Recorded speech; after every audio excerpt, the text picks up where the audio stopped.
Attacks us with nuclear, everybody needs to know. Yes, this does mean you. Watch and listen. One day, these facts may save your life. What is this fallout, anyhow? Just bits of radioactive fall out of the mushroom cloud of the nuclear explosion and settle on the ground. These bits of matter can be dangerous. You're exposed to some radiation every day, from cosmic rays or other natural sources of radiation. These exposures are too small to hurt you. But when a wartime nuclear explosion occurs, a serious fallout follows. Thousands of tons of atomized earth, building materials, rocks, and gases may be thrown into the air. And the mushroom cloud containing them sometimes moves as high as 100,000 feet, nearly 20 miles up. Some of the radioactive particles spill out near the explosion site. Others may be carried for 10, 50, 100 miles or more. But how will you know if there is fallout? You can't hear, smell, taste, or see the radiation. But you yourself can detect the fallout particles that produce it. The easiest time to do this, without special instruments, is when the fallout is settling through the air. This starts any time from about 1/2 hour to several hours after the explosion, depending on how far away you are. And it continues to fall for an hour or longer. Usually, you can see the fallout. So if there has been an explosion of a nuclear weapon within a few hundred miles of you, you should suspect every unusual concentration of dust in the air of being fallout. After an explosion in daylight, watch any unusual accumulation of dust. At night, put a white or light-colored plate outside. Examine it every 15 minutes or so. If dust is accumulated on the plate, treat it as fallout.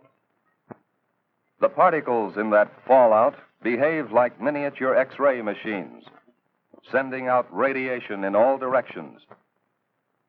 If there are many particles, and if you are exposed to them long enough, you will be hurt. Others will be watching for that fallout, of course. Experts will estimate the probable path and speed of approaching fallout and try to keep you posted. But it may come before you hear any details by radio or otherwise. You must take precautions, whether you hear their reports or not. If radio stations are operating, you will hear reports, especially on the Conelrad frequencies 640 or 1240 on your AM dial. As soon as it is safe for specially protected crews to get out into the open, these highly trained civil defense radiation detection teams will make a thorough check of radiation levels and characteristics. Those facts will be relayed to you by radio as fast as they come into civil defense headquarters in your area. Information from the radiation monitoring teams will be combined and analyzed by experts manning a central radiation control point. These experts, who know just how fast harmful radiation reduces in force, can predict when it will be safe for people to come out of shelters and resume normal tasks. We have warned that you may have to act before you get any detailed reports. Just what can you do if fallout comes your way? Find the best shelter you can. The more solid substance you can put between yourself and the fallout, the better. But an ordinary frame house with windows closed will give considerable protection. In a house, it's best to get on the floor, away from doors and windows. Or if you can, find a location with additional walls in the center of the building. A basement is even better if the house has one. Large buildings, such as apartment or office buildings, give good protection. The thick, heavy masonry of their walls and floors makes it hard for radiation to get through.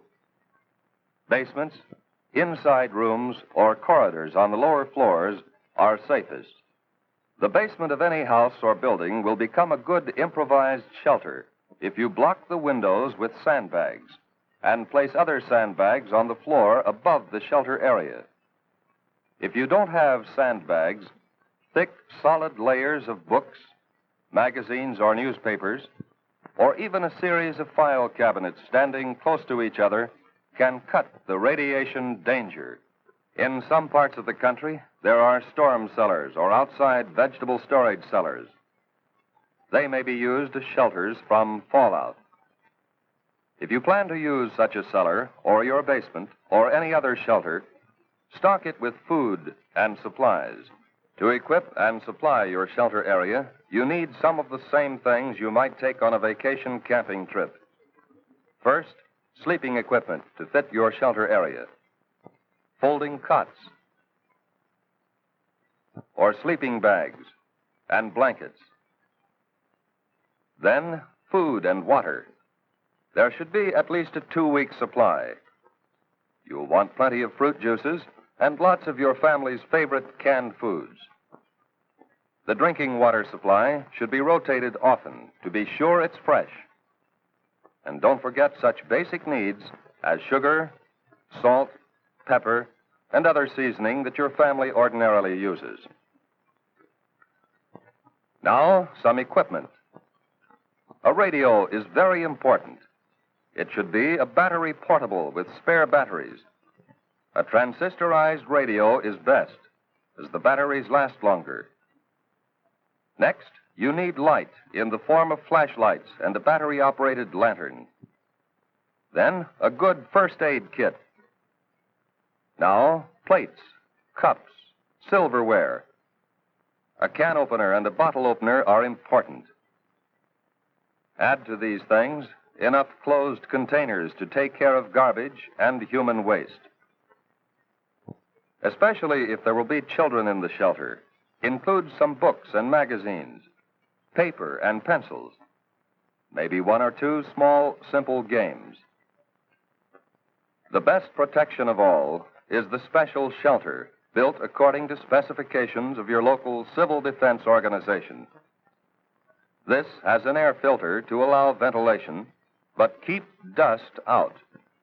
And it has at least 3 feet of earth over it. It would be a good idea to go right now to your local civil defense office to secure plans for the type of shelter you want, and then to get busy on construction. Plans are simple, using standard materials. So maybe you can do the job yourself. But all this special shelter talk won't help very much if you are caught way out on the open road. If that happens, keep driving until you see a building, which may be a house or barn, church or school. Drive as close to the building as you can. Then get yourself and your family out of the car and take cover in the building. If you live on a farm and have sufficient warning, get your animals under cover and give them enough food and water to last several days. And if you can, cover any piles of hay or harvested crops that may be outside. If the explosion has been some miles away, you will have time to fill tubs and other containers with water before fallout arrives. All locations where outside dust does not penetrate will be safe storage points for water. Whatever kind of shelter you find, settle down and make the best of it. If there are others with you, help them by being as calm as you can, and don't be discouraged. You can go out for very brief periods if you are well covered and keep the dust off your skin. Wear heavy boots or shoes and pants tucked in or tied around the bottom to keep dust out. If any dust gets on you, brush it off promptly. And when you have a chance, wash it off. That dust can burn your skin. But what happens if you do get exposed to a great deal of fallout? Food or water has been contaminated by the dust. Internal damage may occur. When dust has been left on skin, there will be skin burns. When you have been near dust too long, there may be radiation sickness. Exposure can even cause death. If you have had considerable exposure, you will vomit and grow weak. But after a few hours, this sensation will pass, and by the next day, you may have had the last of it. Even if you have been exposed to excessive fallout, you may eat and drink just as you normally would. But don't force yourself. Whether you have had these symptoms or not, if Civil Defense radio announcements have said that radiation has been high in your section, keep an eye on your condition for the next few days. Watch especially for these developments in the 2 weeks following exposure. Return of nausea, sore throat, bruise spots developing without any known reason, loss of hair. These conditions, or nosebleed, or diarrhea, should be reported to a doctor or to the nearest first aid station set up under civil defense plans. Unless civil defense teams have warned that your area is still dangerously radioactive, you can get out and work to help yourself and help others. Although fallout can be deadly, your chances of avoiding damage from it are much better if you follow the directions we have given you. During an alert, keep your portable radio tuned to the Conelrad radio frequencies, 640 and 1240 on the AM dial, for the latest reports and advice. Right now, today, before there is an alert, take time to learn the Civil Defense 5 steps to safety. Learn warning signals and what they mean. Learn your community plan for emergency action. Learn protection from radioactive fallout. Learn first aid and home emergency preparedness steps. And learn how to use Conelrad, 640 or 1240 on the AM dial for official directions.